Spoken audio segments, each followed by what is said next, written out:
Shalom Aleichem, selamat datang di channel Forum Katolik. Jika kita sebagai orang Katolik mencari alasan, kenapa kita harus tetap Katolik, mungkin kita akan memberi jawaban yang berbeda. Dahulu, Venerabilis Fultonsen pernah ditanya sebuah persoalan mengenai bagaimana kita harus memilih menjadi seorang Kristiani dan tidak berpindah ke agama lain. Marilah kita mendengar, memahami dan menyimak jawaban beliau yang akan kami sampaikan dalam format audio visual. Selamat menonton, Tuhan memberkati. Sepanjang alur sejarah kehidupan banyak orang yang tampil di panggungnya masing-masing seraya mendeklarasikan bahwa mereka adalah utusan Allah. Masing-masing merasa berhak untuk didengar. Sebenarnya, tak ada alasan kita harus lebih memilih Kristus daripada yang lain. Namun kita juga berhak mengajukan diselenggarakannya ujian atau standarisasi tertentu yang digunakan untuk menilai atau menimbang para pengklaim itu. Singkatnya kita tak boleh membiarkan siapapun naik ke atas panggung sejarah seraya berkata, inilah aku percayalah padaku, atau inilah kitab dari Allah yang diberikan melalui perantaraan seorang malaikat kepadaku, aku ingin kalian semua membacanya.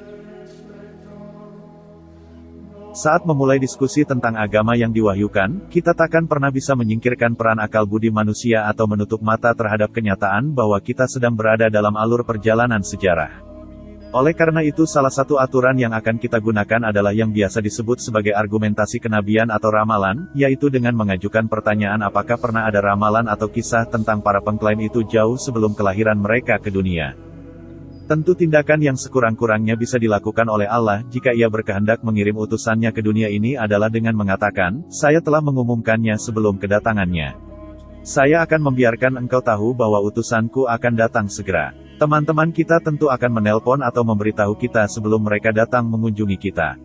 Perjanjian juga biasa dibuat dalam dunia bisnis. Demikian pula, pastilah Allah akan memberitahu kita bahwa putarannya akan turun ke dunia.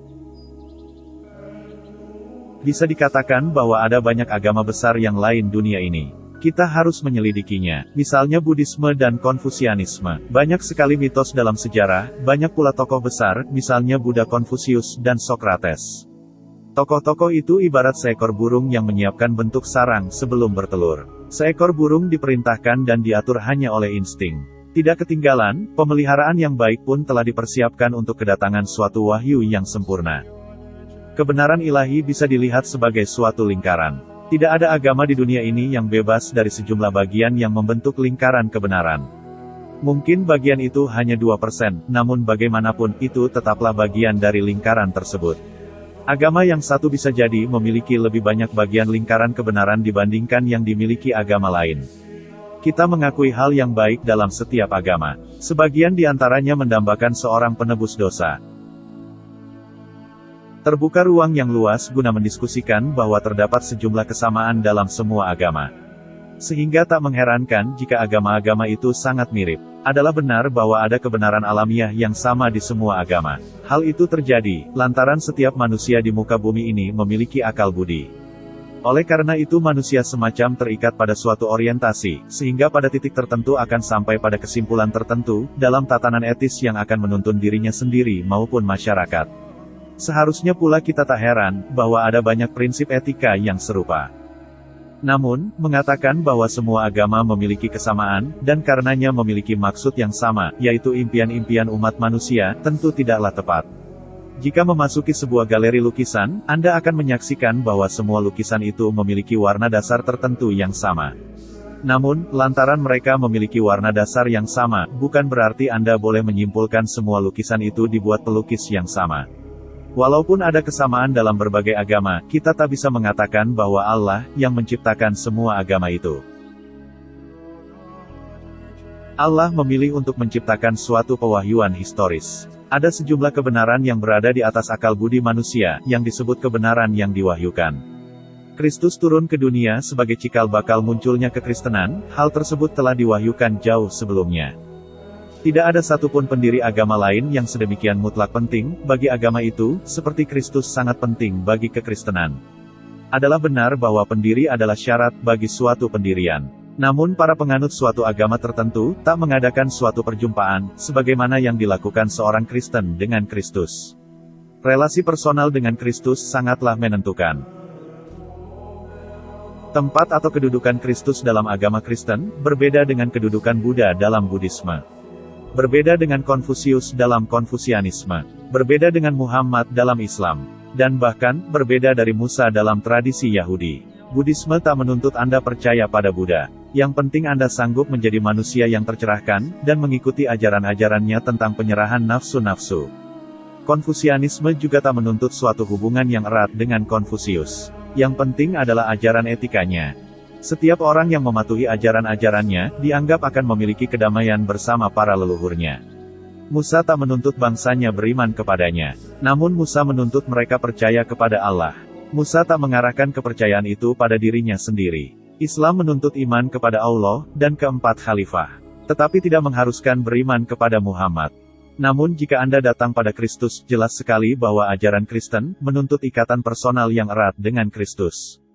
Kita harus menjadi satu dengannya. Bagaimanapun, kita tak dapat mengaku sebagai orang Kristen, kecuali jika kita mencerminkan pribadi, jiwa, kehendak, hati, sekaligus kemanusiaan Kristus. Argumen kenabian sebenarnya amatlah sederhana. Tanyalah pada diri Anda sendiri, apakah ada pendiri agama dunia atau inovator suatu agama modern, yang telah dinubuatkan sebelumnya. Bahkan ibunya sendiri pun tak bisa melontarkan nubuat 5 tahun sebelum kelahiran pastinya. Sebelum kelahirannya tak seorang pun mengetahui, bahwa Buddha, Konfusius, atau Muhammad, akan datang. Namun sepanjang berabad-abad telah ada penantian dan pengharapan panjang, bahwa Kristus akan datang. Argumen kenabian melibatkan sejarah, dan seorang pribadi. Kekristenan adalah suatu agama historis. Perhatikanlah bahwa dalam pengakuan iman, atau syahadat, saat menyebut nama Yesus, kita selalu melanjutkan. Yang menderita sengsara dalam pemerintahan Pontius Pilatus. Kristus memiliki tempat yang jelas dan pasti, dalam alur perjalanan sejarah dunia dan umat manusia. Tidak ada pendiri agama lain di dunia ini yang sedemikian terjalin, dengan alur sejarah. Kita bukan hanya terikat dengan kenyataan historis, bahwa Yesus dilahirkan dan menderita, dalam pemerintahan Pontius Pilatus. Melainkan juga dengan latar belakang yang menyeluruh sejarah tersebut. Dalam Perjanjian Lama, kita menemukan catatan, bahwa Allah mengadakan suatu perjanjian dengan segelintir umat manusia. Kita menemukan catatan tersebut dalam sejarah yang paling awal, saat Allah mengadakan perjanjian dengan Adam, yang akhirnya meliputi seluruh umat manusia. Saat itu Adam adalah kepala. Tindakan apapun yang dilakukannya, kita lakukan juga. Setelah itu Allah masuk suatu perjanjian, sekaligus suatu kawanan, melalui Nuh. Dengan memberikan janji dan menetapkan kesepakatan yang berlaku pada kedua belah pihak. Jika salah satu pihak, dalam hal ini pihak manusia, tetap bermoral, pastilah Allah, di sisi ilahi, akan menurunkan berkatnya pada manusia. Sejak awal dimulai sampai dilanggarnya perjanjian tersebut, Allah bersabda, bahwa kelak akan datang, benih dari seorang perempuan, yang akan menebus karya setan, yang berwujud dosa manusia. Tradisi ini terus terpelihara, di antara kaum Yahudi. Terutama di kalangan para nabi. Setelah perjanjian dengan Nuh, Allah mengadakan perjanjian baru dengan Abraham, yang dipanggilnya dari tanah Ur. Allah membuat perjanjian dengan Abraham. Berfirmanlah Tuhan kepada Abram, pergilah dari negerimu, dan dari sanak saudaramu, dan dari rumah bapamu ini, ke negeri yang akan aku tunjukkan kepadamu. Aku akan membuat engkau menjadi bangsa yang besar dan memberkati engkau, serta membuat namamu masyhur. Dan aku akan memberkati orang-orang yang mengutuk engkau, dan olehmu semua kaum di muka bumi akan mendapat berkat. Kejadian 12 ayat 1-3. Kepada Abraham disampaikan pesan, bahwa umat Allah yang datang dari keturunannya, akan menjadi sebanyak butiran pasir di pantai. Selanjutnya umat tersebut jatuh ke dalam perbudakan di Mesir. Suatu perjanjian baru kemudian ditetapkan, dengan perantaraan Musa. Kawanan itu melanggar perjanjian itu lagi, dan perjanjian kembali diperbarui. Para nabi baru pun muncul, dan menyampaikan nubuat bahwa dari dalam dan kepada umat Allah ini, pada suatu hari kelak akan datang seorang juru selamat sekaligus sang penebus dosa. Kita tak berbicara hanya tentang sebuah bangsa, yang melanjutkan suatu tradisi dan tetap menantikan datangnya sang juru selamat. Kita sedang berbicara tentang banyak hal lain, yang dianugerahkan terkait sang juru selamat. Banyak nubuat disampaikan tentang Yesus itu, misalnya ia akan berasal dari suku Yehuda, dan akan dilahirkan seorang perawan. Salah satu nubuat Nabi Mika yang paling mengejutkan, adalah bahwa sang juru selamat akan dilahirkan di kota Bethlehem. Jika sedang meramalkan tempat kelahiran seorang, yang akan menjadi politikus terkemuka kelas dunia, Anda tentu akan memilih sebuah kota besar. Namun Nabi Mika justru memilih dusun kecil Bethlehem, yang disebut yang terkecil di antara kota-kota yang ada di negeri itu. Mika 5 ayat 1-2. Selama berabad-abad sebelum kedatangannya, telah dinubuatkan bahwa ia sosok lemah lembut dan rendah hati. Seorang hamba yang menderita, Allah sekaligus manusia. Sesekali bukalah kitab suci Perjanjian Lama. Carilah nubuat Yesaya bab 53 tentang wafat dan penderitaan Kristus. Ia akan dianggap sebagai penjahat dalam kematiannya, karena disalibkan di antara dua penjahat. Ia akan dibaringkan dalam sebuah liang kubur, milik seorang asing. Menilai kata-kata dalam nubuat tersebut, seakan-akan Nabi Yesaya menuliskannya di bawah kaki salib Yesus. Banyak nubuat menyatakan bahwa Yesus akan lahir dari garis keturunan Raja Daud.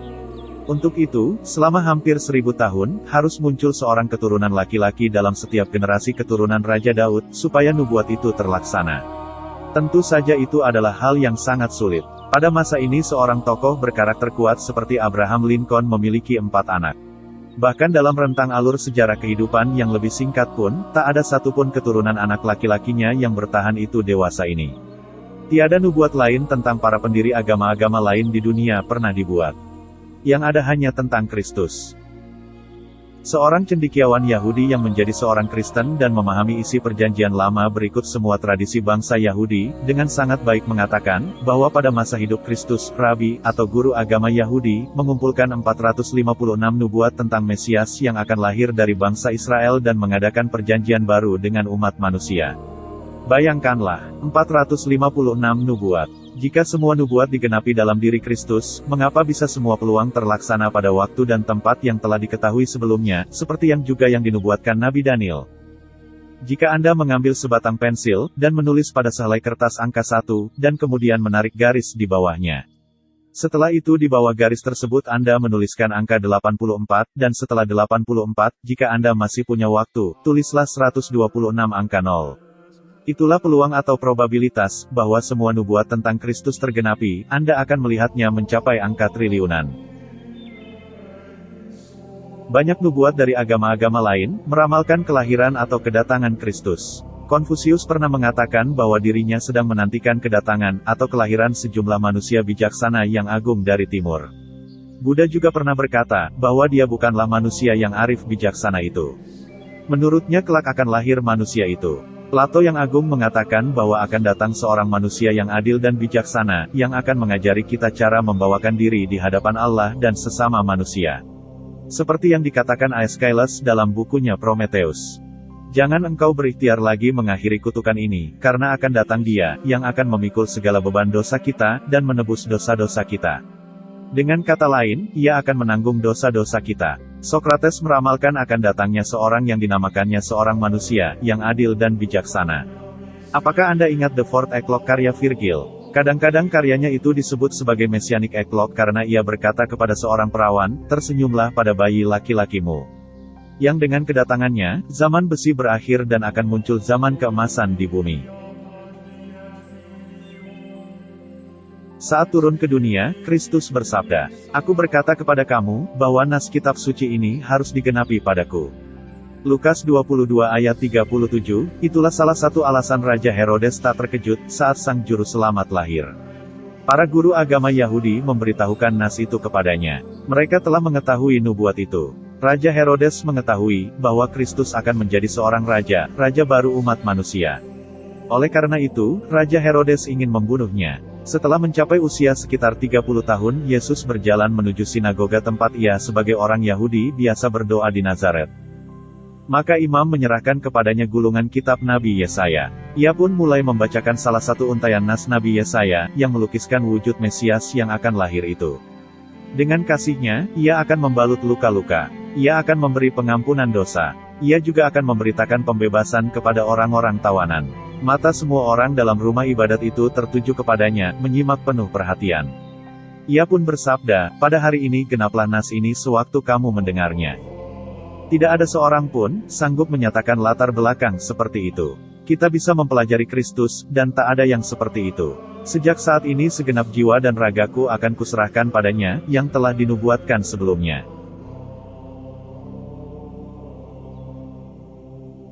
Itulah hasil refleksi Venerabilis Fulton Sheen, yang dituangkan dalam bagian 1, Allah dan Manusia, bab kelima, menderetkan para pengklaim, buku, The Life is Worth Living, yang diterjemahkan dalam bahasa Indonesia.